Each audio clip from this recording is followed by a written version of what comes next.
안녕하세요. 공시와 투자 키팩터를 통해 투자 아이디어를 찾아주는 테린이 아빠입니다. 내용 보시고 도움되시면 구독, 좋아요, 알람 부탁드리겠습니다.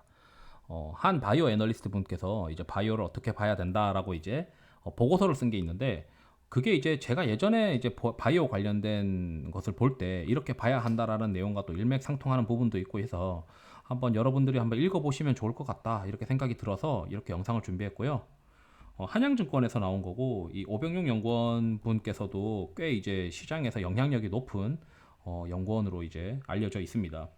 우선 뭐 여기는 이제 큰 내용은 없고, 바이오가 시가총액이 뭐 크다 뭐 이런 얘기고, 바이오 업종은 전방이라고 하는 것이 없기 때문에 신약 개발 이슈가 중요하고, 이 이슈를 잘 판단을 해야 된다라는 겁니다. 그래서 뭐 바이오 업종의 수출액 매출액이 좋아지니까 바이오를 사라는 거는 합리적이진 않다라고 이제 이야기를 하고 있고, 실적은 이제 참고 사항일 뿐이다. 결국 이제 또 다른 어떤 성장 스토리, 이 스토리를 잘 파악을 해야 된다라고 이제 말씀을 하고 있죠.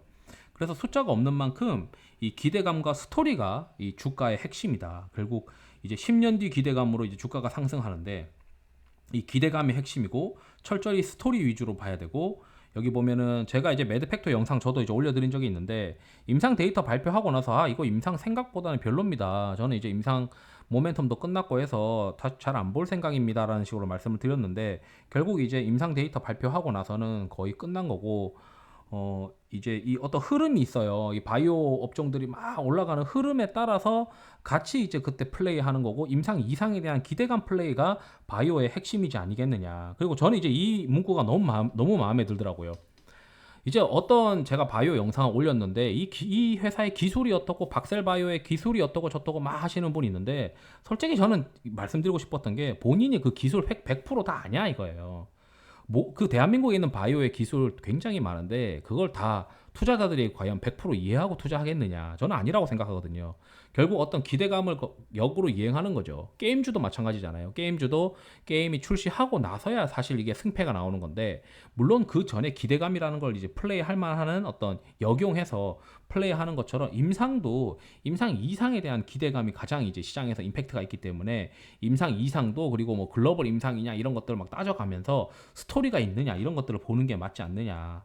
그래서 이제 미리 이제 임상 시험 결과 발표 후에는 조식을 보유하는 게 맞지 않다. 그래서 저는 이제 임상 발표하고 엄청나게 드라마틱하지 않으면은 패버려야 된다라는 게 저도 이제 똑같은 생각입니다. 그래서 바이오는 기대감이라는 걸 잘 이용해야 되고, 이게 이해가 잘 안 되면 그냥 구경제의 어떤 기본적인 실적 플레이를 하시는 분들이라면 바이오 플레이는 하면 안 된다라는 게 이제 제 생각이죠.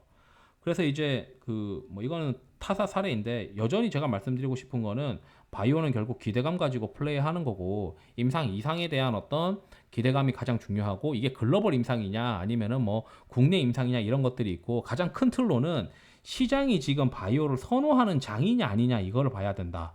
이게 이제 제가 말씀드리고 싶었던 거고, 이러한 자료들도 똑같은 얘기를 하고 있다. 그래서 시장에서 주요한 메이저 투자자들은 다들 이제 기술이 어떻고 저떻고, 이 기술이 얼마나 확장성이 있고 뭐 이런 것들은, 모든 바이오 기업 다 탐방 가보시면은 다 자기들이 최고라고 합니다. 그리고 그 바이오 기술을 여러분들이 일반 투자자들이 100% 이해할 수 없어요. 그냥 이제 시장의 흐름에 따라서 맞춰서 플레이하는 거고, 내 포트폴리오에 이 바이오 투자를 통해서 만약에 이 바이오 투자가 실패를 했을 때 크게 타격 입지 않는 만큼만 포지셔닝을 해서 투자하는 거지, 이 바이오에 이제 막 몰빵 쳐가지고는 시장 흐름이 맞아서 성공하는 것 아니면 크게 이제 당할 가능성이 높다라고 이제 생각을 저는 이제 하고 있죠. 그래서 여기도 보면 이제 바이오가 예전에 이제 올랐다가 이렇게 상승을 했었던 시기가 있죠. 이때 이제 한미약품 막 된다 해가지고 막 라이센스 아웃 가능한 기업들이 너도나도 오르던 시절이었고, 이러고 하나도 한번 쉬죠. 그리고 요때 이제 신라젠이 막 미친 듯이 달리던 시절이잖아요. 10년, 17년도에. 그래서 항암제 관련된 기업들 막 엄청나게 올라가고, 셀트리온 올라가고 이러다가, 뭐야 이거 뭐 병용 임상하는 회사들이 왜 이렇게 많아? 그러면서 병용 임상하는 것들이 뭐 모더나도 다 뭐 성공하는 게 아니고, 머크랑 병용 임상하는 게 막 수두룩 빽빽하네. 그렇다면 뭐 병용 임상에 뭐 굳이 뭐 큰 밸류에이션을 줄 필요가 있어 하면서 또 막 주주주주주 빠지죠.